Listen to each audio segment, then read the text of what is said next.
Hello my YouTube family, आप सबका मेरे चैनल पर स्वागत है। कल हमने व्याकरण की दृष्टि से शब्द कितने प्रकार के होते हैं या हम बोल सकते हैं कि व्याकरणिक प्रकार्य के आधार पर शब्द के कितने भेद होते हैं हमने पढ़ा था। आज हम अर्थ के आधार पर शब्दों के भेद पढ़ेंगे। तो चलो शुरू करते हैं। किसके आधार पर? अर्थ के आधार पर। अर्थ के आधार पर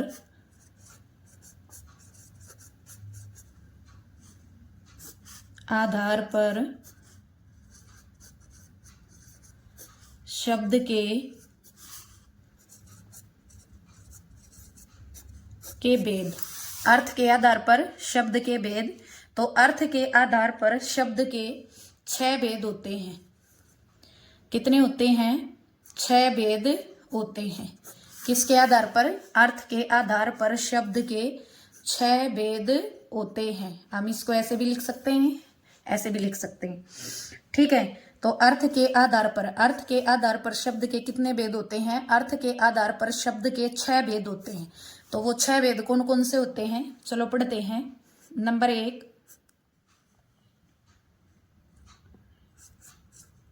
एकार्थी शब्द।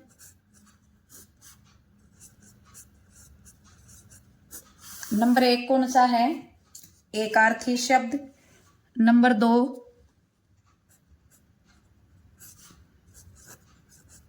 अनेकार्थी शब्द।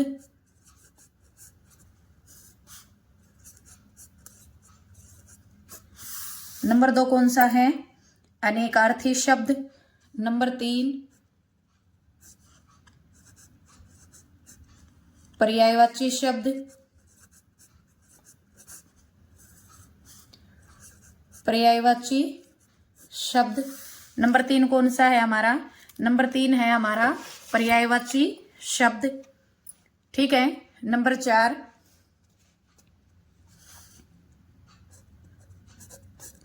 एक बात और बता दूं मैं, यहां पर्यायवाची शब्द को समानार्थी शब्द भी कहा जाता है। समानार्थी शब्द भी कहा जाता है। नंबर 4 है हमारा विलोम शब्द। विलोम शब्द। विलोम शब्द को विपरीतार्थक शब्द भी बोलते हैं। विपरीतार्थक शब्द। विलोम शब्द को क्या बोलते हैं? विपरीतार्थक शब्द भी बोलते हैं। नंबर 5 है हमारा श्रुति सम। श्रुति सम भिन्नार्थक शब्द। श्रुति सम भिन्नार्थक शब्द। नंबर 6 है हमारा अनेक शब्दों के लिए, अनेक शब्दों के लिए एक शब्द। अनेक शब्दों के लिए एक शब्द। ठीक है, इनको वाक्यांश के लिए एक शब्द भी बोलते हैं। क्या बोलते हैं इनको? वाक्यांश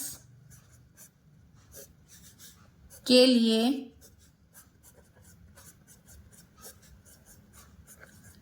एक शब्द भी कहा जाता है। ठीक है, वाक्यांश के लिए एक शब्द भी कहा जाता है। तो अर्थ के आधार पर हमारे शब्द के कितने भेद होते हैं? अर्थ के आधार पर शब्द के 6 भेद होते हैं। नंबर 1, एकार्थी शब्द। नंबर 2, अनेकार्थी शब्द। नंबर 3, पर्यायवाची या समानार्थी शब्द। नंबर 4, विलोम या विपरीतार्थक शब्द। नंबर 5, श्रुति सम भिन्नार्थक शब्द। और नंबर 6 है अनेक शब्दों के लिए एक शब्द। नंबर 6 कौन सा है हमारा? अनेक शब्दों के लिए एक शब्द। ठीक है, तो चलो हम सबसे पहले किसके बारे में पढ़ते हैं? अपना जो पहला जो है शब्द है। ठीक है, अर्थ के आधार पर पहला जो शब्द का भेद है कौन सा है? एकार्थी। ठीक है, एकार्थी के बारे में हम पढ़ेंगे। चलो शुरू करते हैं। एकार्थी शब्द।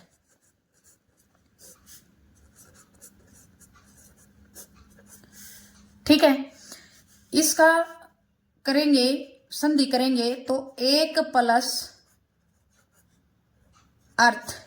ठीक है, तो एक का मतलब एक ही, और अर्थ का मतलब अर्थ या मतलब। ठीक है, तो ये था एकार्थी शब्द। जो शब्द, तो एकार्थी शब्द की परिभाषा क्या हुई, परिभाषा हम इधर लिखेंगे।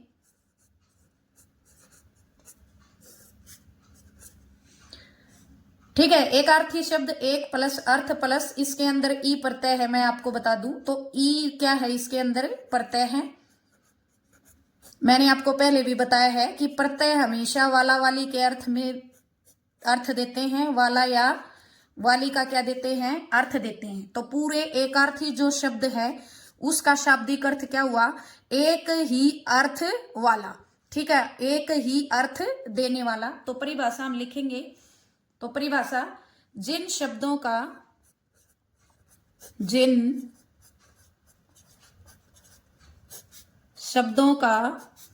केवल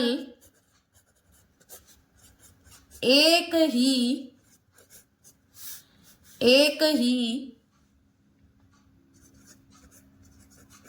अर्थ होता है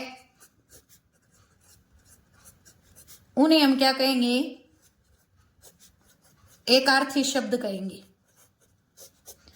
ठीक है, जिन शब्दों का केवल एक ही अर्थ होता है उन्हें क्या कहेंगे, एकार्थी शब्द कहेंगे। मैं आपको एक बात बता दूं, जो ये एकार्थी शब्द होते हैं, एकार्थी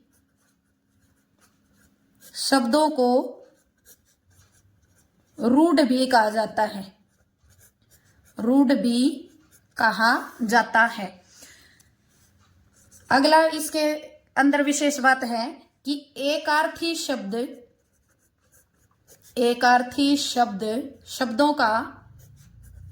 का विघटन करने पर कोई अर्थ नहीं निकलता, कोई अर्थ नहीं निकलता है। ठीक है, तो एकार्थी शब्द क्या होते हैं, जिन शब्दों का केवल एक ही अर्थ होता है या जो शब्द केवल एक ही अर्थ देते हैं उनको हम क्या कहेंगे, उनको हम एकार्थी शब्द कहेंगे। उनको हम क्या कहेंगे, एकार्थी शब्द कहेंगे। ठीक है, ये शब्द जो हैं, इन एकार्थी शब्दों को क्या कहा जाता है, रूढ़ शब्द भी कहा जाता है। और एकार्थी जो शब्द होते हैं वो विघटन करने पर, विघटन का मतलब होता है, विघटन का अर्थ है, ठीक है, विघटन का क्या अर्थ होता है, विघटन का अर्थ है टुकड़े करने पर, टुकड़े या खंड करना। ठीक है, इनके टुकड़े करने पर या इनको अलग अलग करने पर ये क्या नहीं देते, ठीक है, सार्थक अर्थ नहीं देते। तो ये एकार्थी शब्दों की क्या है, पहचान है। जैसे मैं लिखूं एकार्थी शब्द, जैसे मैंने यहां लिखा मित्र। ठीक है, घर, भाषा, पहाड़ आदि, ये सब क्या हैं, एकार्थी शब्द मैंने लिखे हैं। अब देखो ये क्या कह रहा है कि एकार्थी शब्दों का विघटन करने पर कोई अर्थ नहीं निकलता, वो किसी रूढ़ जो है अर्थ के लिए प्रचलित होते हैं। अब मित्र का मतलब क्या होता है, मित्र का अर्थ होता है दोस्त। क्या होता है, दोस्त। ठीक है, अगर मैं इसके टुकड़े कर दूं, जैसे मैंने इधर इसके टुकड़े कर दिए, मी प्लस तरह, तो ना मी का कोई अर्थ है और न ही तरह का कोई अर्थ है। अब ये दोनों टुकड़े करने पर क्या हो गई, निरर्थक हो गए। क्या हो गए, निरर्थक हो गए। तो जैसे ऐसे ही मैं घर का लूं, जैसे मेरे पास ये घर शब्द है, ठीक है, इसका घर का मतलब क्या होता है, घर का मतलब होता है भवन। ठीक है, इसके टुकड़े कर दूं, घ प्लस र, तो घ का भी कोई अर्थ नहीं होता और र का भी कोई अर्थ नहीं होता। ये दोनों क्या हो जाएंगे? निरर्थक हो जाएंगे। क्या हो जाएंगे? निरर्थक हो जाएंगे। क्या करने पर? विघटन करने पर या इनके टुकड़े करने पर। तो एकार्थी शब्द क्या होते हैं? एकार्थी शब्द वे होते हैं जिन शब्दों का केवल एक ही अर्थ होता है और इनके टुकड़े नहीं किए जा सकते। अगर हम इनके टुकड़े कर दें तो इनका कोई अर्थ नहीं रहता, ये निरर्थक हो जाते हैं टुकड़े करने पर। और इनको जो है एकार्थी शब्दों को रूढ़ भी कहा जाता है। एकार्थी के बारे में आपको अच्छे से समझ में आ गया होगा। चलो हम अर्थ के आधार पर इसका दूसरा भेद पढ़ते हैं। दूसरा क्या है? अनेकार्थी। अनेकार्थी शब्द। ठीक है, इसकी परिभाषा से ही पता चल रहा है। अनेक का मतलब एक से अधिक। अगर हम इसको अलग अलग करें तो अनेक प्लस अर्थ प्लस ई। ई इसके अंदर क्या है? प्रत्यय। प्रत्यय हमेशा किसके अर्थ में प्रयोग होते हैं? वाला वाली के अर्थ में। वाला वाली का अर्थ देते हैं प्रत्यय हमेशा। तो अनेक का मतलब क्या है? एक से अधिक। एक से अधिक। ठीक है, तो अनेकार्थी शब्द क्या होते हैं? वे शब्द जो एक से अधिक अर्थ देते हैं उनको हम क्या कहेंगे? अनेकार्थी शब्द कहेंगे। परिभाषा पढ़े तो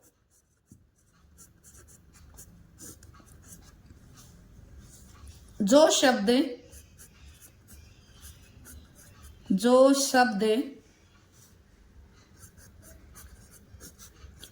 एक से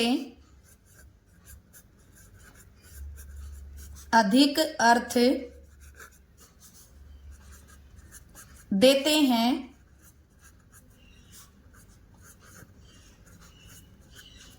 उन्हें क्या कहेंगे? अनेकार्थी शब्द कहेंगे। जो शब्द एक से अधिक अर्थ देते हैं उनको हम क्या कहेंगे? अनेकार्थी शब्द कहेंगे। जैसे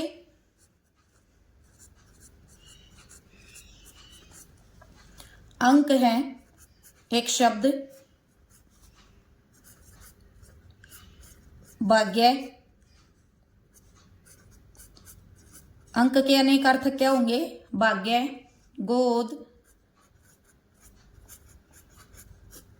दृश्य, गिनती के अंक,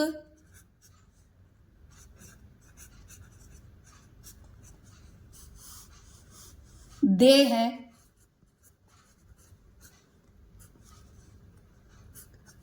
चिन्ह, स्थान इत्यादि। ये क्या है? एक अंक शब्द है हमारे पास। क्या है? अंक। उसके देखो कितने सारे अर्थ निकलते हैं। भाग्य, गोद, दृश्य, गिनती के अंक, देह है, चिन्ह, स्थान इत्यादि। ठीक है, उसके बाद में यहाँ आपको पर्यायवाची, अगला जो हमारा अर्थ के आधार पर जो शब्द का भेद है वो है पर्यायवाची शब्द, या इसको बोलेंगे समानार्थी शब्द। समानार्थी शब्द। ठीक है, पर्यायवाची या समानार्थी शब्द क्या होते हैं? समान अर्थ देने वाले, समान अर्थ देने वाले शब्द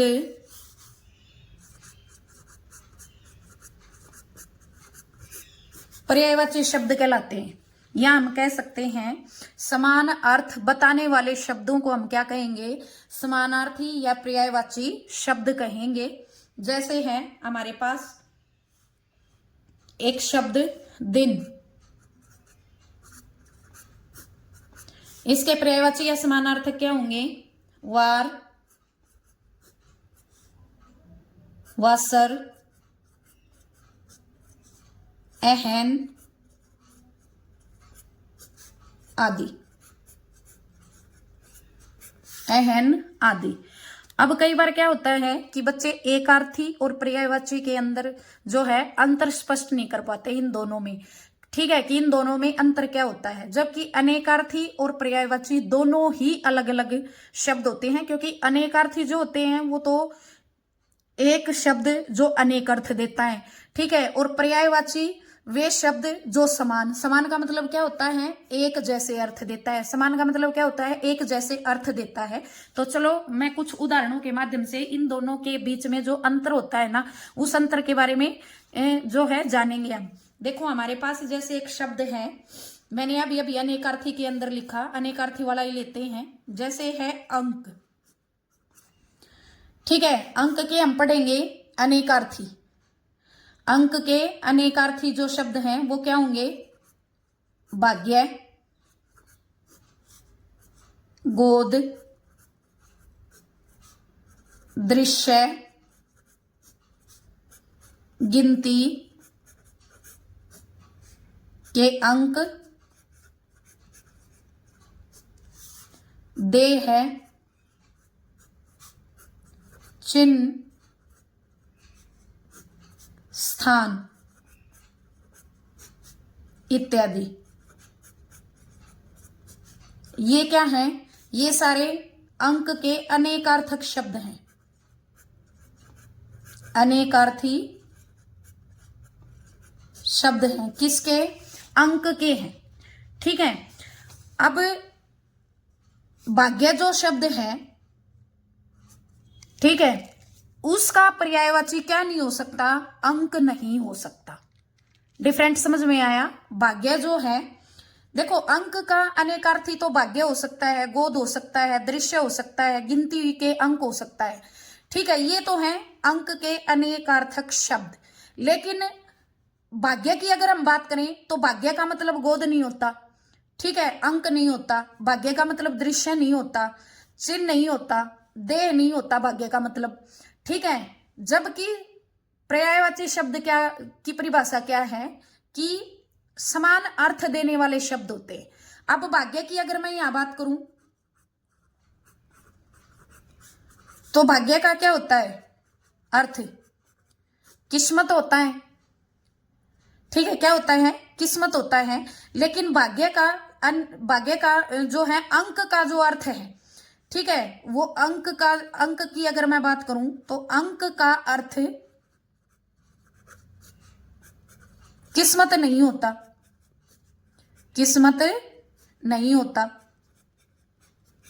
तो यही अंतर है किसके अंदर? पर्यायवाची और अनेकार्थक शब्दों के अंदर। अगर चलो मैं दूसरा लेती हूं, दूसरा शब्द लेते हैं इधर, जैसे अपेक्षा लिया। ठीक है, अपेक्षा, आवश्यकता,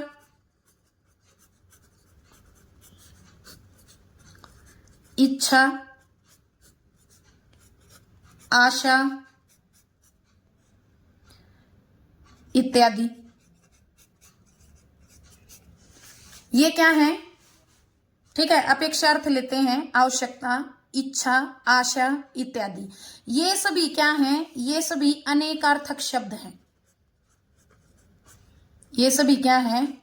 अनेकार्थी शब्द हैं।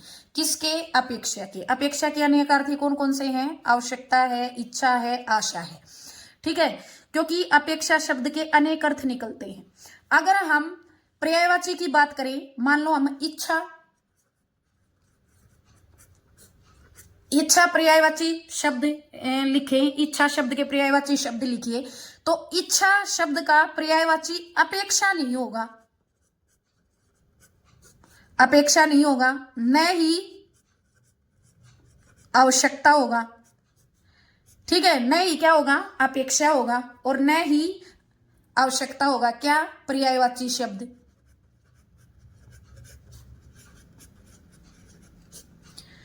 ठीक है, क्या नहीं होगा? पर्यायवाची शब्द नहीं होगा। पर्यायवाची शब्द के बारे में अगर हम पढ़े, इच्छा के पर्यायवाची शब्द लिखिए, चाह, कामना, लालसा आदि। अब ये इच्छा के सारे क्या हैं? ये इच्छा के सारे पर्यायवाची शब्द हैं, पर्यायवाची शब्द।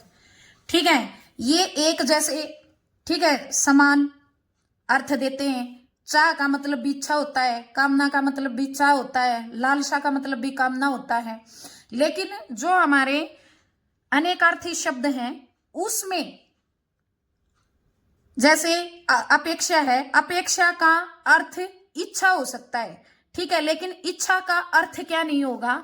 अपेक्षा नहीं होगा, ठीक है, या इच्छा का अर्थ आवश्यकता नहीं होगा, इच्छा का अर्थ आशा नहीं हो सकता। तो यही अंतर है पर्यायवाची शब्द और अनेकार्थक शब्दों में। आशा है कि आपको अनेकार्थी और पर्यायवाची शब्दों के अंतर के बारे में अच्छे से पता चला होगा। आपको मेरी वीडियो अच्छी लगी हो तो इसे लाइक करें, शेयर करें, कमेंट करें, सब्सक्राइब करें। धन्यवाद।